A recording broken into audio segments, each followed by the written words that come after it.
आप सबों को जय मसीह की। मैं परमेश्वर पिता का धन्यवाद देता हूँ इस सुंदर संगति के लिए कि फिर से उन्होंने हमारे दिन में, हमारे जीवन में एक दिन जोड़ा जिससे हम एक दूसरे को देख सक रहे हैं, एक दूसरे के साथ में प्रभु यीशु मसीह के नाम से जुड़ सक रहे हैं, ताकि परमेश्वर पिता के और करीबी में हम आ सके। इसके लिए मैं धन्यवाद देता हूँ। और मैं इसलिए भी धन्यवाद देता हूँ कि बीते दिनों ऐसा हुआ था कि लैपटॉप में जो बैटरी रहती है वो तो पूरे तरीके से वो ड्रेन खत्म हो गया था, बैटरी उसका।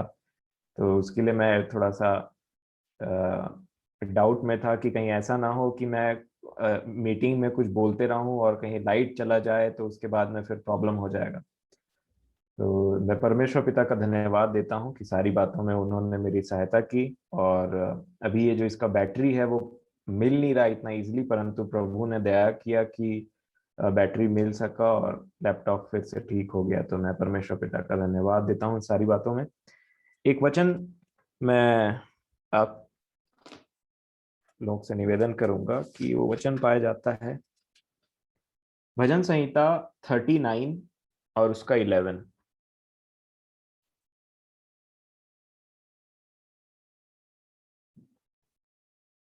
भजन संहिता 39 उसका 11 पढ़ने से पहले हम प्रार्थना करेंगे। सर्वशक्तिमान पिता परमेश्वर, बड़े आदर के साथ आपके चरणों में आते हैं, धन्यवाद देते हैं कि आपने प्रभु यीशु मसीह के नाम से हम पर दया किया। हमारे उद्धारकर्ता के नाम से आपने हमको अपने पास बुलाया, आपने जोड़ा, उसके लिए हम आपका धन्यवाद देते हैं स्वामी। आपसे प्रार्थना करते हैं कि प्रभु इस मीठी मीठी संगति को, आज का दिन जो आपने हमें इकट्ठा किया यहाँ पे, हम आपकी इच्छा में आपके वचन को सीख सकें और वो हमारे हृदय में जड़ पकड़ने वाला हो सके। तो आप ही हैं जो हमारे हृदय को खोलते हैं प्रभु जी, हमारे मन के आंख को ज्योतिर्मय करते हैं, ताकि हम आपके उस वचन को सही तरीके से पकड़ सकें अपने हृदय में। और प्रभु जी सिर्फ सुने ही ना, ना ही कि सिर्फ दिमाग में हो, ना कि सिर्फ हमें अच्छा लगे, परंतु हम उन चीजों को अपने जीवन में सीखें प्रभु जी, ताकि हम आपके पुत्र के चरित्र में और भी बढ़ते जाएं और प्रभु जी आपसे आशीष पाएं। सारा आदर महिमा मैं आपको देता हूं, आपसे विनती करता हूं कि आप हमारी सहायता करें। आपकी सहायता के बिना हम कुछ भी नहीं है प्रभु जी। तो अनुग्रह करें पिता, जैसा आप हमेशा करते हैं, विश्वास के साथ के पुत्र अपने उद्धारकर्ता प्रभु यीशु मसीह के नाम से मांगता हूं, वैसे सुने और ग्रहण करिए। आमीन।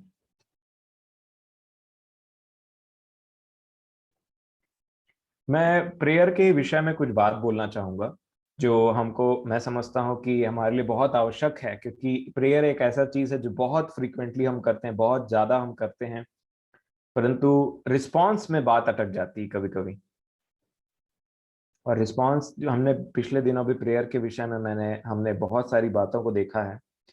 पर मैं ये चीज, एक प्रैक्टिकल बात जो मुझे अधिकतर करना अच्छा लगता है, और मैं समझता हूँ हम सब उन बातों को सीखते हैं, भले थोड़ा सा रहे, परंतु प्रैक्टिकल बात क्या होती है मेरे प्रिय, हमने पिछले दिनों देखा कि मान लीजिए कि परमेश्वर पिता की तरफ से एक ऐसा रिस्पॉन्स आ रहा है प्रार्थना का, जैसा हम नहीं एक्सपेक्ट कर रहे थे। मान लीजिए हम सोच रहे थे कि प्रभु हमारा काम ऐसा हो और ऐसा हो जाए, और हमने पूरी प्लानिंग कर ली उसके लिए कि ये होगा तो ऐसा करेंगे, वो होगा तो वैसा करेंगे करण। परंतु परमेश्वर पिता की इच्छा जब उसमें प्रकट हुई, तो हमको पता चला कि ये प्रभु की योजना नहीं है, कुछ उत्तर नहीं आ रहा इसके लिए। तो हमने वहां पे हमारा रिस्पॉन्स कैसा होता है उसके विषय में हमने बीते दिनों में देखा था। कई बार ऐसा होता है कि हमारा जो रिस्पॉन्स है इस प्रकार का होता है कि हमको वो चीज को एक्सेप्ट करने में, मानने में कि प्रभु ने हमारी प्रार्थना को ग्रहण नहीं किया, थोड़ा सा प्रॉब्लम होता है। और हम थोड़ा सा कई बार उसको पकड़ने के लिए या उसको पाने के लिए अलग रूट भी लेने के लिए चले जाते हैं, है ना।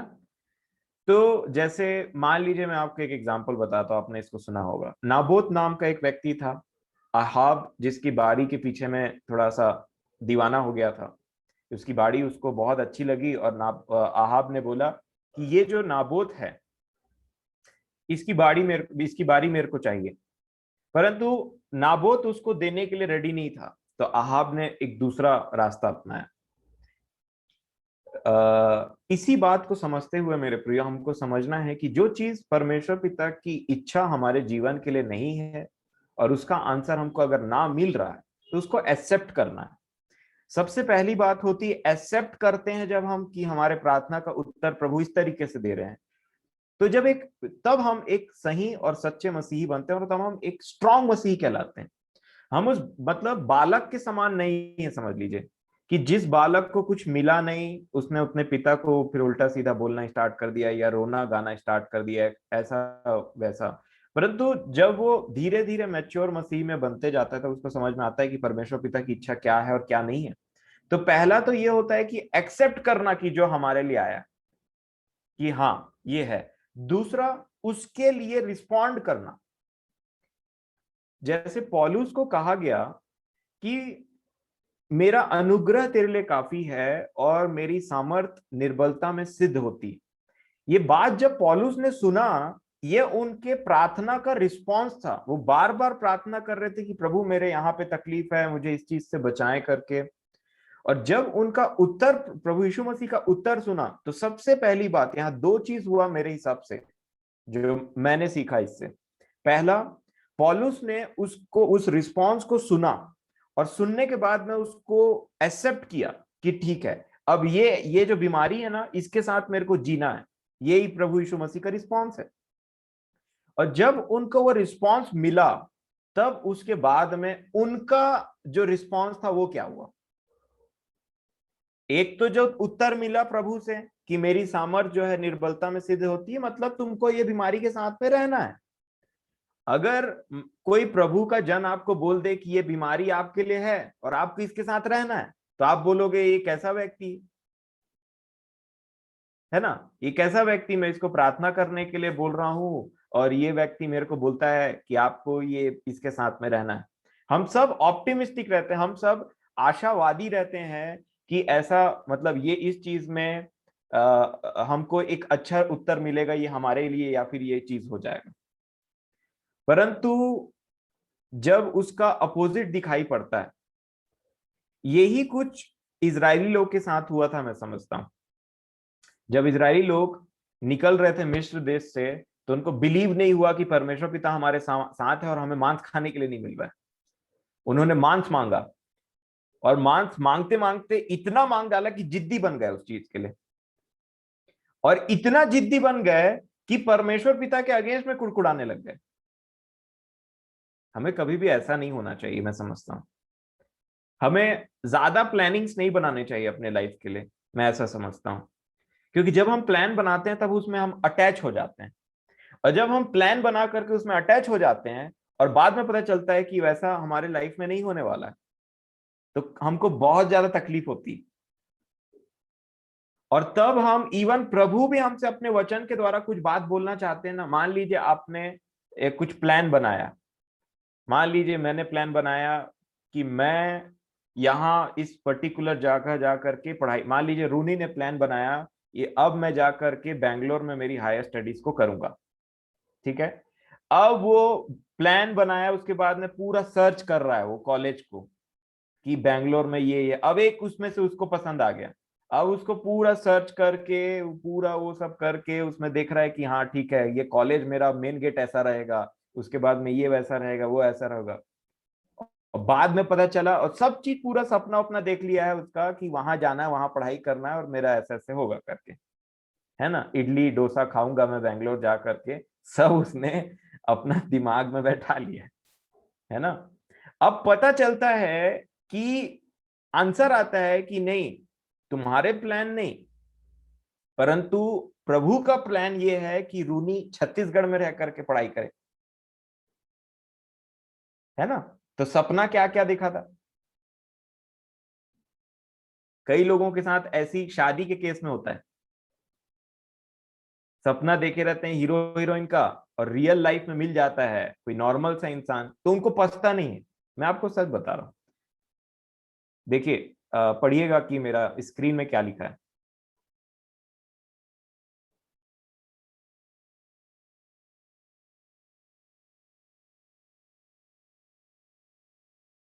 स्थल पढ़ लीजिए, शायद छोटा है इसलिए दिखाई नहीं दे रहा। Many other plans in a हाँ, नीति वचन 1921।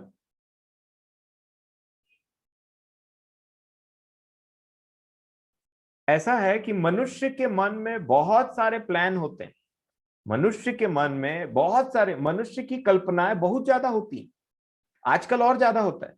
मनुष्य के मन में बहुत सी कल्पनाएं होती हैं, परंतु लिखा है वही कल्पना, वही चीज सिद्ध होता है, वही चीज होता है जो कल्पना यहोवा करता है। हम क्या सोचते हैं, क्या नहीं सोचते हैं, क्या हमारी इच्छा है, क्या नहीं है, वो सारी बातें एक साइड हैं, लेकिन जो प्रभु की इच्छा हमारे जीवन के लिए वो एक तरफ है। और इसी चीज को हमको ग्रहण करना पड़ता है मेरे प्रियो, कि प्रार्थना में जब हमको कुछ रिस्पांस मिल रहा है, कि मान लीजिए बोला जा रहा है ये तुम्हारे लिए ठीक नहीं है, यहाँ तुमको नहीं जाना है, ये तुम्हारे लिए अच्छा नहीं, और हमने सोचा कि प्रभु के पास जाएंगे तो प्रभु कुछ रास्ता निकाल देंगे इसको पाने का, और उसके नहीं मिला वो चीज, तो हमारा ऐसा लगता है कि हमारा मन बहुत ज्यादा उदास हो जाता है। इवन उसके बाद में कई लोग प्रार्थना करना छोड़ देते हैं। परंतु हमें ऐसा नहीं करना चाहिए। हमें हमेशा अपने आप से ज्यादा, अपनी आप की इच्छा से बढ़कर परमेश्वर पिता की इच्छा को इज्जत देना चाहिए, आदर देना चाहिए। नहीं तो इसका परिणाम क्या हो सकता है कि हम टेढ़ा रास्ता निकाल करके उस चीज को पाने के लिए चले जाएं जो चीज हमारे लिए है ही नहीं। तो ये चीज हमको समझने की आवश्यकता है। मैं समझता हूं, देखिए कई बार ऐसा भी है कि आपको वो चीज समझना पड़ेगा। वो जब परमेश्वर पिता के साथ हमारी बॉन्डिंग अच्छी होती है, तब प्रार्थना का उत्तर धीरे धीरे समझ में आता है, ये चीज है, ये चीज नहीं है। कई चीजों के लिए बहुत ट्राई करना पड़ता है, तब जाकर के वो मिलता है। जैसे आप देखेंगे एलिया के टाइम में पानी कैसे गिरा, प्रार्थना किया, कुछ हुआ क्या? नहीं हुआ। फिर प्रार्थना किया, जाके देख बाहर, कुछ नहीं हुआ, फिर प्रार्थना किया, तब जा करके हाथ के समान में कैसे करके बादल आया और फिर पानी वो होने लग गया। तो ये एक ऐसी बात है जो धीरे धीरे धीरे, प्रार्थना आपकी धीरे धीरे धीरे परमेश्वर पिता के हाथ को मूव कर रही है काम करने के लिए। ये भी एक तरीका। लेकिन जब हमारे हिसाब से कोई चीज ना हो, तो मैं समझता हूं कि हमें एक अच्छे बेटे या एक अच्छे बेटी के समान में अपने महान सर्वशक्तिमान परमेश्वर पिता की इच्छा को ग्रहण करना चाहिए, और हमेशा बोलना चाहिए कि प्रभु कोई बात नहीं, मैंने सोचा था कि आपकी इच्छा ये है, परंतु मेरी नहीं, आपकी इच्छा मेरे जीवन में पूरी हो, तब ये वचन काम में आता है। और मेरा यकीन मानिए, ये वचन जितना सुनने में इजी लगता है, जितना बोलने में इजी लगता है, उतना जब हमारे साथ में एक्चुअल में घटता है, तब हम बहुत ही व्याकुल हो जाते हैं। क्योंकि जितने भी वचनों को आप बोलते हैं या पढ़ते हैं, जब तक वो प्रैक्टिकल लाइफ में आप उन चीजों को नहीं देख लेते, नहीं कर लेते, या फिर नहीं सहन कर लेते, तब तक आप बाइबल के एक भी तब तक आप बाइबल के एक भी वचन को वैसा नहीं समझ पाएंगे जैसा वो बोलना चाहता है। इसीलिए बाइबल को बोलते हैं मसीही जीवन, ऐसा बोला जाता है। जीवन है ये, जिसमें हर चीज को एक्सपीरियंस किया जाता है। और ऐसा ही कुछ आपको मैंने ये चीज बता चुका है, परंतु फिर भी एक बार आपसे शेयर करता हूं, जिससे मैंने सीखा, एक नहीं कई बार। परमेश्वर पिता कहीं ना कहीं मुझे वो टेस्ट जो होता है ना, उसमें अलाउ कर रहे थे कि इसके साथ में टेस्टिंग हो, और वो देख रहे थे कि ये अपनी इच्छा को मार करके मेरी इच्छा को ग्रहण करता है, या आने वाले जीवन भर के लिए ये मेरे से मुंह फुला करके बैठ जाता है, या तो फिर इसका जो प्रेम है वो ठंडा पड़ जाता है, सिर्फ इसलिए क्योंकि मैंने इसके मन के अनुसार इसको उत्तर नहीं दिया। आप देखिए कई बार परमेश्वर पिता हमको टेस्ट करते हैं, इससे पहले कि वो हमको कहीं इस्तेमाल कर सकें, इससे पहले कि वो हमें और कुछ काम कर सकें, वो उनका आदत है टेस्ट करने का। क्योंकि ये वो महान परमेश्वर पिता है कि जो वॉर में जाते हैं ना, जो लड़ाइयों में जाते हैं ना बड़े बड़े, वो अपने हथियारों को हमेशा टेस्ट करते हैं। आप राजा दाऊद को देखिए, जब शाऊल ने अपना वाला उसको अस्त्र उसको दिया और बोला कि इससे लड़ जाकर, बोला नहीं मैं नहीं लड़ सकता, मैं टेस्ट नहीं किया हूं इसको। कोई भी चीज बिना टेस्ट किए आप कैसे उसमें काम करेंगे? तो ये परमेश्वर पिता का कॉन्सेप्ट है, आप भजन संहिता में पढ़िएगा, लिखा है। जब इसको मैंने ऐसे सीखा कि जब इजरायली लोगों के लिए क्या लिखा है, वो डिसीटफुल बो के समान निकले, धोखा देने वाले धनुष। धोखा देने वाले धनुष का मतलब आप उसको खींच रहे हैं, धनुष को तीर छोड़ने के लिए उसको बहुत जोर से ऐसे खींचना पड़ता है। तब पूरे फोर्स से छोड़ने से ऐसे निकलता है। तो जब खींच रहे हैं, जब स्ट्रेच होते हैं मैं और आप प्रभु में, तो क्या टूट जाते हैं क्या? जब हम धनुष को, जब आप बाण को ऐसे करके खींचते हैं, मैं समझता हूं वो जिस उसका जो स्ट्रिंग रहता है उसको जोर से खींचा जाता है, और कई बार जोर से खींचने के कारण बहुत सारी चीजें टूट जाती हैं। यही होता है खिंचाव का जीवन मेरे प्रियो। जब वो मुझे और आपको पकड़ के खींचे, तो प्रार्थना करिए कि हम टूटे ना, और अगर एक बार टूट जाए तो दूसरे बार प्रार्थना करिए कि प्रभु अब चाहे जो भी चीज हो, मैं आपको ये सारी बातों को आपकी इच्छा मान करके स्वीकार कर लूंगा। और ये चीज हम एक बार में नहीं सीखते मेरे प्रियो। कभी भी ये बात मत सोचिएगा कि आप जो ये जो मीटिंग में सीखते हैं ना, या फिर कोई भी बात जो बोलते हैं प्रभु के लोग, या फिर हम दो एक दूसरे के, प्रभु के लोग मतलब मैं और आप, उसके लिए कोई हायर डेजिग्नेशन नहीं चाहिए। यीशु का लहू मतलब प्रभु के लोग, पिता के लोग। तो जब भी कभी कोई वचन को शेयर करता है, अगर वो व्यक्ति प्रैक्टिकल बात कर रहा है, तो बात सुनने में तो बहुत अच्छा लगता है, परंतु वही चीज हमारे जीवन में जब प्रैक्टिकल होता है ना, तब हमको समझ में आता है कि एक बार तो गिरना ही चाहिए वो चीज में, तब वही चीज में समझते हैं। एक बार बिना गिरे कोई सीख जाता है तो बहुत अच्छी बात है, लेकिन मेरे साथ में मैं आपको जहां तक बताऊं, मैं हमेशा गिर गिर के ही मैं सीखता हूं। और तब वो बातों को ऐसा होता है कि जब मैं आपके साथ शेयर करता हूं, तब वो वचन की गहराई को हम समझते हैं, और तब हम दूसरों की हालत को भी समझते हैं। जो लोग निराश और परेशान रहते हैं कि उनको लगता है ऐसा हमारा प्रार्थना का उत्तर नहीं आया। इसीलिए मेरे प्रियो, जब भी हमको वो टेस्ट करे, तो हो सकता है एक बार हम टूट जाएं, परंतु फिर प्रार्थना करिए प्रभु इस बार खींचिए तो थोड़ा थोड़ा सा और दूर जाऊंगा इस बार। हाँ, तो और थोड़ा सा खींच, इस बार यहां तक टूटा, चढ़ाक करके फिर प्रभु से विनती, प्रभु आप तो दयावंत हैं, इस बार मैं और कोशिश करूंगा, इस बार खींचिए, तो इस बार बाढ़ पकड़ करके खींचिए, इस बार नहीं धोखा दूं। और धीरे धीरे करते करते करते करते, है ना, यहाँ पे थोड़ा सा नॉट बांधा जहां से टूटा पिछली बार, फिर वहां से नॉट बांध दिए जहां से टूटा पिछली बार, उसको बांध बांध करके फिर से एकदम बस तैयार। इस तरीके से हमारा जीवन होता है मेरे प्रियो। इसीलिए जब आपकी प्रार्थना का उत्तर आपके हिसाब से ना आए, हिम्मत मत हारिए, हिम्मत मत हारिए। वो वही परमेश्वर पिता है जो आकाश को तंबू के तरह, टेंट के तरह तान देने वाला, पृथ्वी के नींव डालने वाला, हर एक मनुष्य को सांस बिना पैसे के, बिना किसी चीज के पे किए हुए उस चीज को देने वाला है। वही परमेश्वर पिता है जो आपके जीवन में उसने बड़े बड़े काम किए, आपने गवाहियां भी दी और आपको आज भी याद है।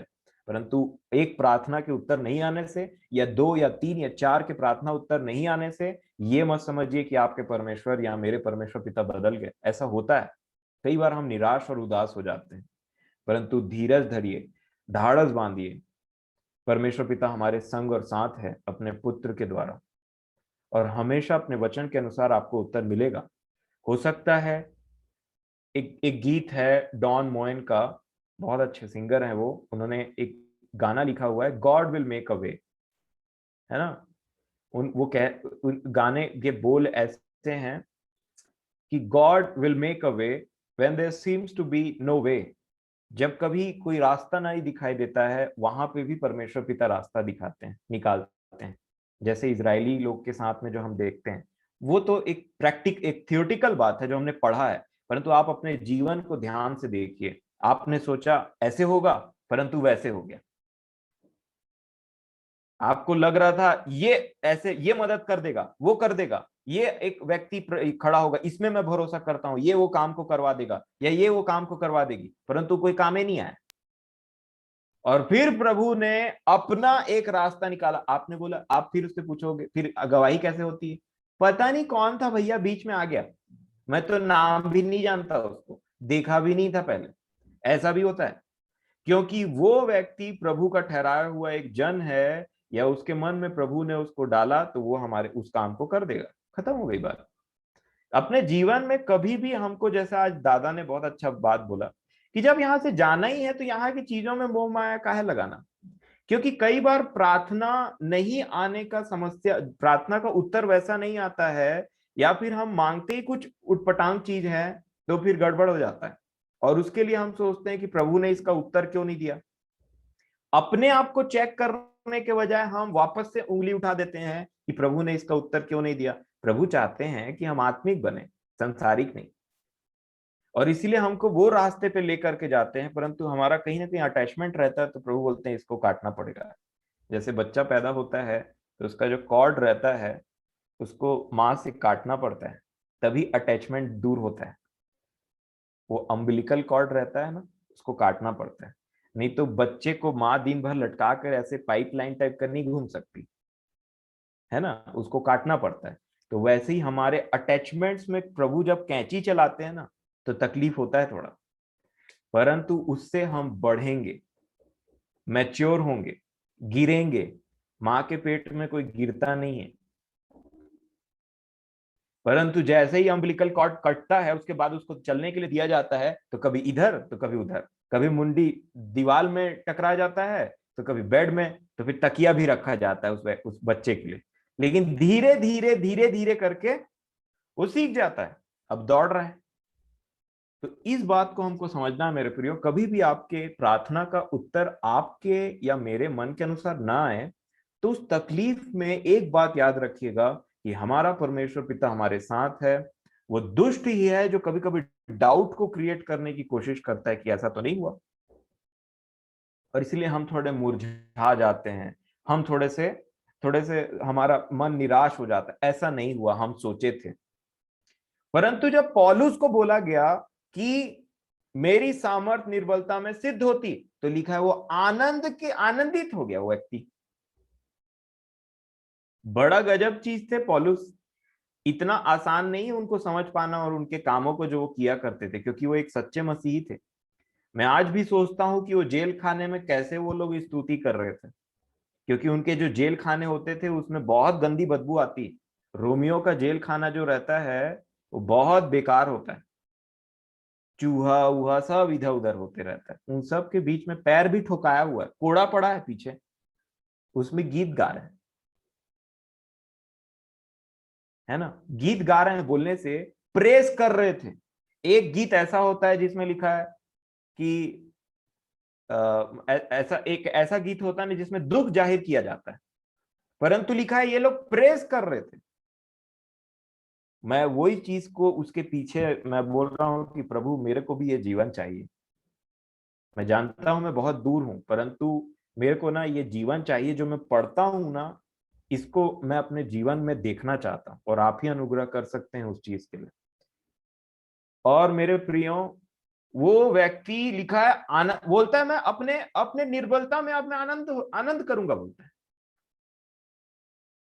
उत्तर मिला नेगेटिव टाइप का, जो सोचा था वो नहीं मिला उनको, जो सोचे थे वो टाइप का आंसर नहीं हुआ, पर जो नेगेटिव उत्तर मिला उसमें बोलता मैं आनंदित करूंगा, क्योंकि मैं जानता हूं मैं जब जब निर्बल होता हूं तब तब वो मुझ में बलवंत होता है। देखिए क्या क्या चीज को खोज डाला उसमें से, वो क्या, वो जो यीशु मसीह में जो उत्तर मिला उसमें से क्या चीज को खोज डाला, एक पॉजिटिव बात को, एक पॉजिटिव बात को। क्योंकि उनको पता था शरीर का, तो ये जो एलिमेंट है, जो शरीर में जो प्रॉब्लम समस्या उत्पन्न हुई है वो तो कुछ दिन की है, तो सदा काल के लिए प्रभु से पंगा क्यों लेना उठपटांग बात बोल करके। दूसरी बात, उनके बीच का जो प्रेम था वो इतना था ना कि वो जो पौलुस है उनको अपने शरीर का तकलीफ महसूस, वो भूल गए, शरीर का तकलीफ को भूल गए वो, क्योंकि उनके प्रभु के द्वारा उनके पास में उत्तर आया। आप देख सकते हैं यहाँ पे एक प्रेम को, कि एक व्यक्ति को नेगेटिव रिस्पांस मिलता है जैसा वो चाहते हैं। मैं मनुष्यों की रीति पे बात बोलता हूँ, नेगेटिव बोलने से जैसा मनुष्य चाह रहा था परंतु उसको वैसा नहीं मिला, तो इसलिए मैं यहाँ नेगेटिव शब्द का उपयोग कर रहा हूं। तो जैसा वो प्रार्थना करते हैं वैसा नहीं आया, लेकिन फिर भी दोनों के बीच का प्रेम और कनेक्शन इतना तगड़ा था ना, वो पौलुस को फर्क नहीं पड़ा, उसमें से भी अच्छी बात को निकाल लिया और खुश आनंदित है, प्रभु में सदा आनंदित रहो। इस बात को व्यक्ति बोल करके ये साबित करता है कि वो कपटी नहीं थे। और मेरे प्रियो, आपने देखा है क्या होता है, मिस्टी चली गई नहीं तो उसके अकॉर्डिंग एक एग्जांपल देता जो सबको समझ में आ गया। ऐसा होता है कि जब बच्चे लोग, मान लीजिए गर्मी का मौसम है, ठीक है, अब मान लीजिए अमन चाचा चाची और मिस्टी तीनों वॉक में निकले, और वॉक में निकलने के बाद में स्ट्रीट में जा ही रहे हैं, मिस्टी गिर गई, और उसके पैर में चोट लग गया, वो रो रही है, ठीक है, उसको ज्यादा लग गया। अब रो रही है। अब अमन चाचा ने वो सब चीज के बीच में देखा कि अरे ये चुप नहीं हो रही, तो उसको क्या बोला पता है? घर में आइसक्रीम रखा है तुम्हारा फेवरेट वाला। तो वो पेन जो है, वो दर्द जो है, वो आइसक्रीम को याद करके वो धीरे धीरे कम हो रहा है। आप देखिए बच्चे लोग को ऐसा ठगा जाता है असली में, है ना? ठगा जाता है मतलब कि उनका फोकस को चेंज किया जाता है, जो उनको पसंद है और जो उनके जो हृदय है और जो उनके मन को फिर से रिफ्रेश कर सकता है। ऐसे ही मेरे और आपको हमेशा याद रखना है, चाहे जीवन में कोई भी मुसीबत हो, कहीं भी कुछ भी क्यों ना हो, कुछ भी क्यों ना हो, याद रखिए हमारा आइसक्रीम कहाँ है? ऊपर, ऊपर। हाँ, वही है हमारा आइसक्रीम। मेरे कहने का मतलब यह है कि जीवन में कितने नेगेटिविटी से भरे, ये नहीं हुआ, वो नहीं हुआ, अरे तबीयत ठीक नहीं हो रहा, यहाँ दर्द रहता ही 4 साल से दर्द है, वो सब चीज होने दीजिए, परंतु अपने आशा को याद करके प्रभु में सदा आनंदित रहिए। इसकी प्रैक्टिस देनी पड़ेगी मुझे और आपको। बोलने में बहुत आसान है, मैं फिर से इस चीज के लिए डिस्क्लेमर देना चाहता हूं। कई वचन सुनने में बहुत मजा आता है, दिमाग को ऐसे लगता है कि अरे बहुत अच्छा है, पर तो जब करने टाइम आता है ना, बोला जाता उस दिन वचन सुना था ना, अरे अभी तुम यार छोड़ो वचन वचन का बात, अभी मेरा माइंड भी ठीक नहीं है करके ऐसा हो जाता है। तुम देख रहे हो क्या चीज हमारे सामने में समस्या पड़ी है, और वचन जब सुन रहे थे तो हाँ मजा आया, ऐसा हो जाता। प्रैक्टिकल लाइफ के लिए रेडी रहिए। और इसी चीज को मैं आज आपसे शेयर करना, अरे टाइम कब निकल गया पता नहीं चला, परंतु कोई बात नहीं। भजन संहिता की पुस्तक 39 अध्याय और 11 वचन में एक बात लिखा है, और यहां लिखा है, जब तू मनुष्य को अधर्म के कारण डांट डपट कर ताड़ना देता है, तब तू उसकी सुंदरता को पतंगे के समान नष्ट करता है। सचमुच सब मनुष्य वृथाभिमान करते हैं। इंग्लिश में ये बहुत अच्छे तरीके से मैं जब इसको पढ़ रहा था तो लिखा, when you discipline a man with rebukes for sin, you consume like a moth what is dear to him. जो उससे सबसे ज्यादा प्यारा है ना, तो उसको क्या करता है? कैप्चर कर लेता है, उसको खत्म कर देता है। क्यों? क्योंकि तू उसको किसके लिए डांट रहा है? उसके पाप के लिए डांट रहा है। जब भी परमेश्वर पिता किसी व्यक्ति को पाप के लिए डांटते हैं, उस डांट का रिजल्ट हमारे जीवन में क्या होता है पता है? जो भी हमको सबसे प्यारा रहता है ना, मोथ, मोथ को इंग्लिश हिंदी में कीड़ा, वो खराब करने वाला कीड़ा रहता है ना, वो जैसे खा लेता है, समझ लीजिए जैसे दीमक लकड़ी खा लेता है, वैसी जो हमको प्यारी चीज रहती है ना हमारे इस संसार वाले जीवन में, उसको कीड़े आते हैं, उसको खा लेते हैं। आप योना के साथ में देखे थे ना क्या हुआ था। अब देखिए इसको मतलब संसारिक की चीजों से ना कंपेयर करके मैं आपको एक एग्जांपल देता हूं। जब परमेश्वर पिता किसी को डांटते हैं उसके पाप के कारण, तब उसका जो डियरेस्ट है, जो उसको सबसे ज्यादा प्रिय है, उसको वो ले लेते हैं। अब देखिए जकरिया, यूहन्ना बपतिस्मादाता के पिता, उन्होंने विश्वास नहीं किया था जब उनको बोला गया कि आपकी जो वाइफ है उसके अंदर जो बच्चा है वो परमेश्वर पिता की योजना के तहत में आएगा, और उनको विश्वास नहीं किया। तो लिखा है वहां पे जो जिब्राइल स्वर्गदूत थे उन्होंने उसको डांटा और बोला कि तू गूंगा रहेगा जब तक पैदा नहीं हो जाता। तब जो जीव, जो बातचीत वाला चीज था, उसको ले लिया, कैप्चर, है ना, क्योंकि उन्होंने विश्वास नहीं किया। दूसरी बात अगर आप देखते हैं, ये पौलुस के साथ में क्या हुआ था? जब यीशु मसीह पौलुस के साथ मिलते हैं और उसको डांटते हैं, तो लिखा है आंख उसका अंधा हो जाता है ना, अंधा हो जाता है। अंधापन, और एक व्यक्ति को जो आंख होता है वो सबसे ज्यादा डियरेस्ट होता है। सबसे ज्यादा बोलने से मतलब मैं यहाँ पे किसी को छोटा कम नहीं कर रहा हूं, पर सोचिए आंख नहीं है तो कैसे लगेगा? लाइट गोल हो जाता है तो कभी कभी लाइट नहीं रहता है तो फिर कैसे कैसे चलने लग जाते हैं। वैसी वो व्यक्ति चल करके गया, क्योंकि परमेश्वर पिता ने प्रभु यीशु मसीह के द्वारा उसको डांट लगाया था। और जब भी हम परमेश्वर पिता के वचन के अगेंस्ट में चलते हैं ना, सुन रहे हैं, मान नहीं रहे, या फिर उसका अपोज कर रहे हैं, जैसे शाऊल किया करते थे। जब पौलुस शाऊल थे तब वो अपोज करते थे यीशु मसीह के वचन का। वैसे ही जब मैं और आप खरी शिक्षाओं का या तो फिर वचन जो हमारे पास में आता है उसको थोड़ा कवर कर देते हैं, ठीक है ना, ये कठिन वचन है, इसको थोड़ा सा पलटो, पेज को पलटो, अच्छा वाला वचन लाओ, भजन संहिता में से खोजो कोई जो अच्छा लगे आज। जब प्रभु हमको हमारी गलती बताने की कोशिश करते हैं, हम उसको कवर कर देते हैं। और जब हम उस शिक्षा को कवर कर देते हैं, या कोई बोल रहा है उसे, उस मान लीजिए मीटिंग में आप अटेंड हो, वही चीज सुनाया गया, आप उसको कवर कर देते हैं, तो कवर करने के बाद में क्या होता है, वो अंधापन ना, वो कंटिन्यूटी रहता है, क्योंकि प्रभु हमारा अपोज करते हैं। उसी प्रकार शाऊल जो थे वो प्रभु यीशु मसीह की बातों को अपोज करते थे, तो प्रभु यीशु मसीह जब मिले तो उसको अंधा बना। और ये अंधापन प्रार्थना के बिना नहीं जाता है। ये इस चीज के लिए प्रार्थना करना है मुझे और आपको, कहीं मेरे और जीवन में ऐसा अंधापन तो नहीं आ गया कि कहीं सही बात को बोला गया, परंतु मैंने सोचा अरे बहुत कठिन बात है, अभी मैं किसी और चीज में फोकस कर रहा हूँ या कर रही हूँ, तो इसको अभी थोड़ा साइड में रख दो। तो लिखा है वो अंधापन छा जाता है, जैसे इनके जीवन में छाया।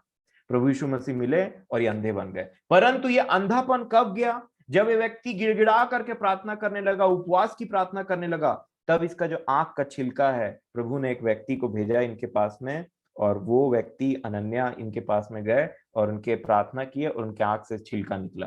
प्रभु ने एक व्यक्ति को इस्तेमाल किया। उसी प्रकार मेरे प्रियो, जब कभी भी हम खरी शिक्षाओं के, या प्रभु हमको जब हमारी गलतियों को बताते हैं और हम उसको बायपास करके आगे निकल जाते हैं, तो ऐसा हो जाता है हम उस विषय में अंधे हो जाते हैं, अंधे हो जाते हैं।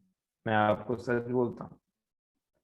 और वो एक डिसीविंग चीज है और बहुत भयानक चीज है, क्योंकि जब तक उस अंधेपन के लिए गिड़गिड़ा करके प्रार्थना नहीं किया जाए, उस आत्मिक अंधेपन के लिए प्रार्थना नहीं किया जाए, एक व्यक्ति अपने आप को धर्मी जरूर समझ सकता है, लेकिन जब न्याय का दिन आएगा तो वो बहुत बड़ी भूल में हो सकता है। इसीलिए हमको हर एक अंधेपन के लिए प्रार्थना करना है, ताकि प्रभु हम पर अनुग्रह करे और हमारी आंखें खुल जाए।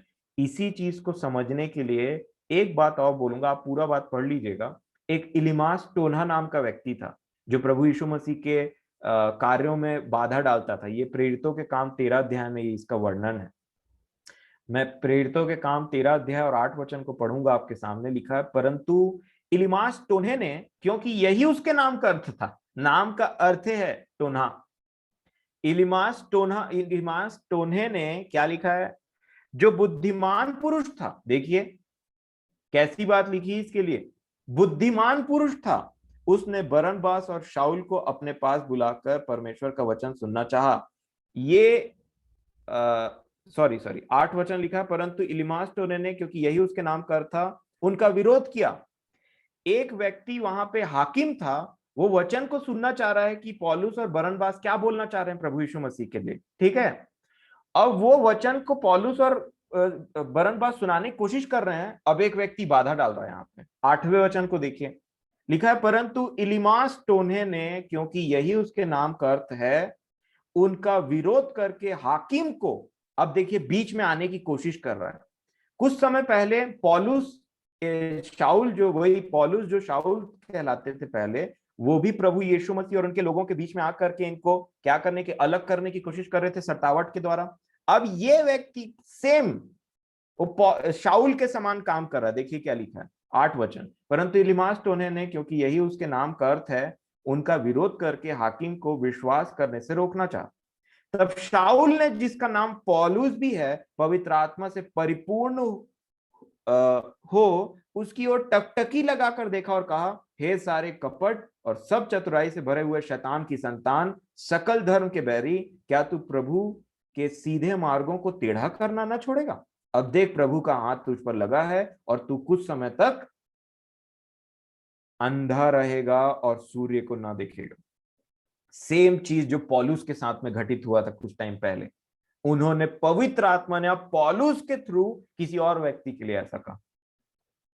और इसको बोलते हैं, जब कभी भी हम वचन का अपोज करना चाहते हैं, या वचन को अपने जीवन में उस तरीके से, मैं इसको ऐसे समझता हूं अपने जीवन के लिए कि प्रभु ने मुझे कुछ दिखाया, परंतु मैंने उसमें ध्यान नहीं दिया। कभी कभी आपने देखा होगा ना, कोई वचन हम सुनते तो हम बहुत सारी चीजों को है, पर उसमें मनन नहीं करने के चलते, या फिर उसको मनन भी किया हमने, परंतु बहुत लाइटली ले लिया, क्योंकि हम उसमें कई बार फेल हो जाते हैं और हमने उससे लड़ाई नहीं की, तो वो एक आत्मिक अंधापन को लाता है।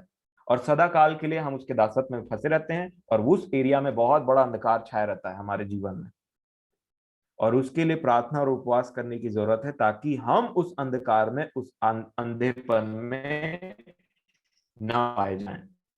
और ये भी एक प्रार्थना का विषय है, और मैं समझता हूं कि बहुत बड़े गंभीर प्रार्थना का विषय है, कि जो हमको कभी किसी ने सुनाया या किसी ने बोला कि माफ करना चाहिए। क्योंकि ऐसा होता है, एक होता है बीमारी, एक होता है डिजीज, है ना, एक होता है डिजीज और एक होता है रिलैप्सिंग डिजीज।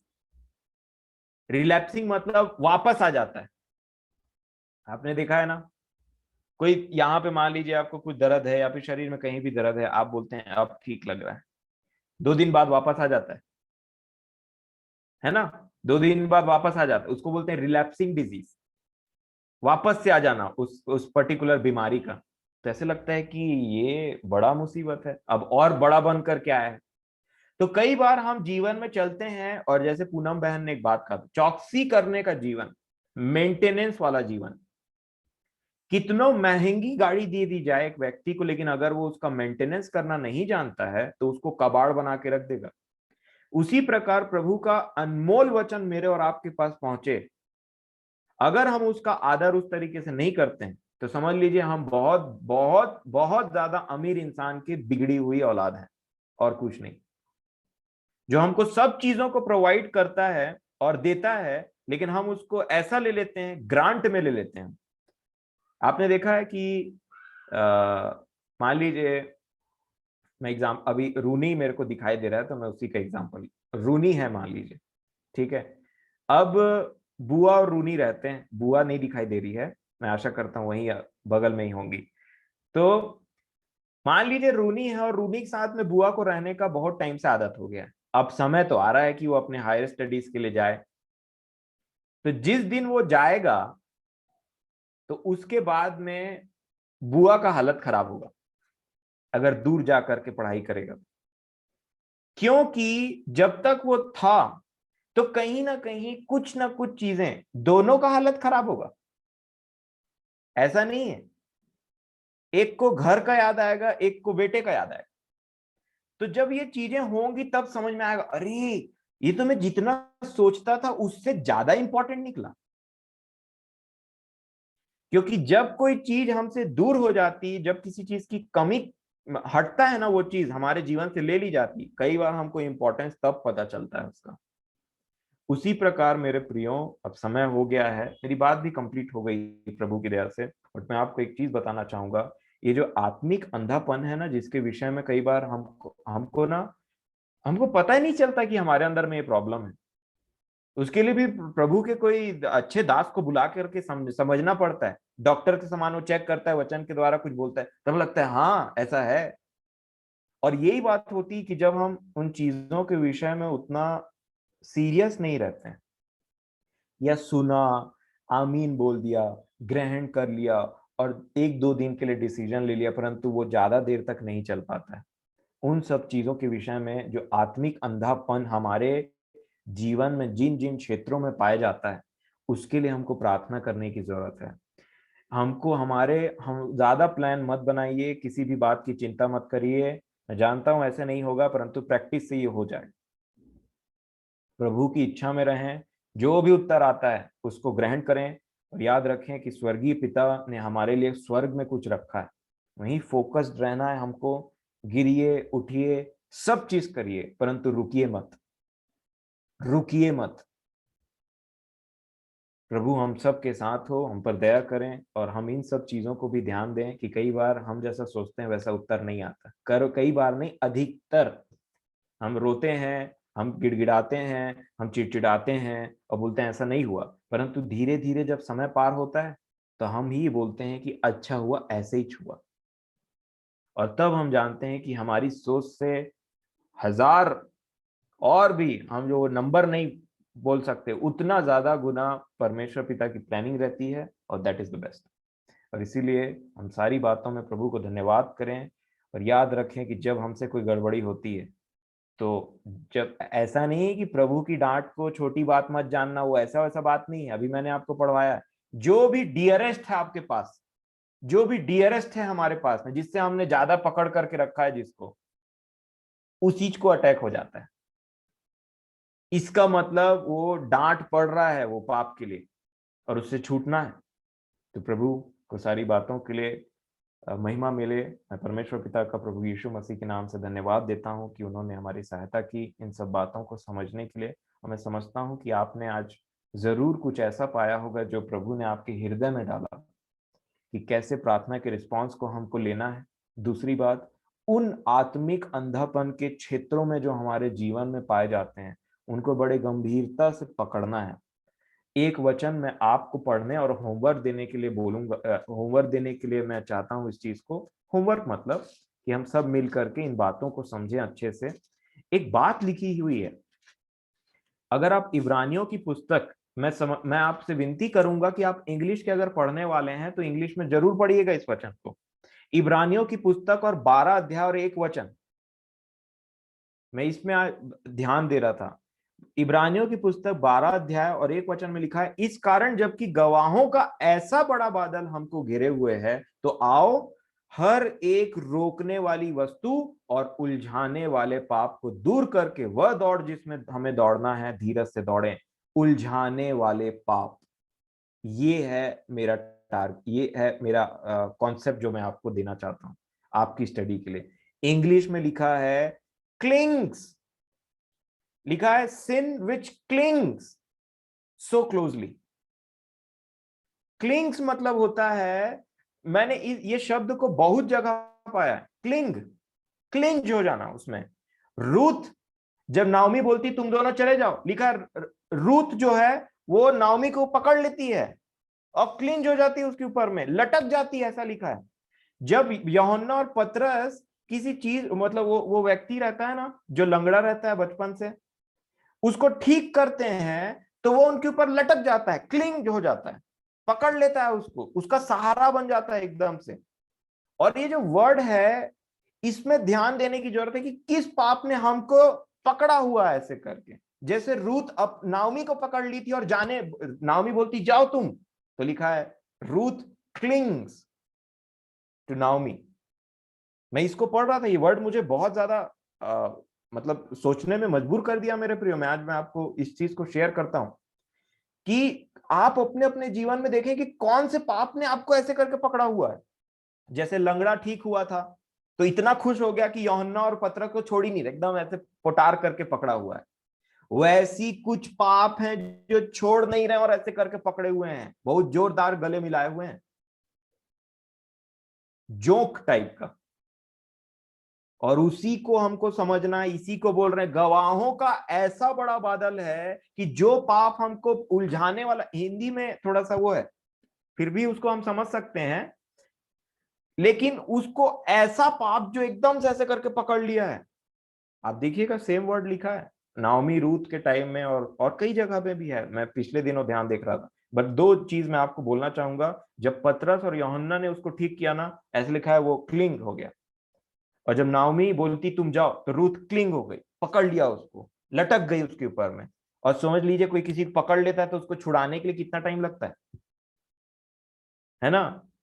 छोटा सा बच्चा अपनी मांझ को पकड़ ले जोर से ना तो उसको छुड़ाने में बहुत टाइम लगता है। वैसी कुछ पाप रहते हैं हमारे जीवन में जो हमको ऐसे पकड़े हुए हैं। आप छुड़ाएंगे, बोलेंगे नहीं नहीं फिर से, आप छुड़ाने को नहीं नहीं फिर से, उसको उसको वैसे ही ट्रीट करना पड़ता है। और उसके लिए आपको बलवंत बनना पड़ेगा, मुझे बलवंत बनना पड़ेगा, नहीं तो ये चिपकने वाले जो पाप हैं उनसे हमको समझ। अब क्षमा करेंगे, ज्यादा देर हो गया है, परंतु अब मैं ये इंपॉर्टेंट लगा मुझे तो मैंने आपके साथ में शेयर किया। आप जरूर पढ़ें इन बातों को, इंग्लिश में पढ़ सकते हैं तो जरूर पढ़िए, हिंदी में तो आप पढ़िए और उन पर विचार करिए कि ऐसे कौन से पाप हमारे जीवन में पाए जाते हैं जो चिपक गए। तो प्रभु मेरी और आपकी सहायता करें।